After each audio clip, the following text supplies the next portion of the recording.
God is saying to you today, I will put you together in front of those who broke you. Don't think it wasn't seen by me.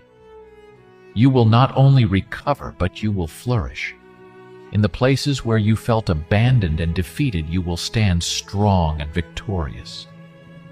Remember, my child, my plans for you are to prosper you and not to harm you, to give you hope and a future. Let your heart be at peace, for I am with you in every step of this journey, mending every fracture, healing every wound, and restoring every lost hope. Where you were once shattered, now you will shine like a beacon, reflecting my love and strength. Trust in me, for I am your faithful protector, your healer, and your redeemer. Do not dwell on the past or the pain it brought. Instead, lift your eyes to the horizon, where my promises unfold. You will see that my grace is sufficient for you, even in your weakest moments.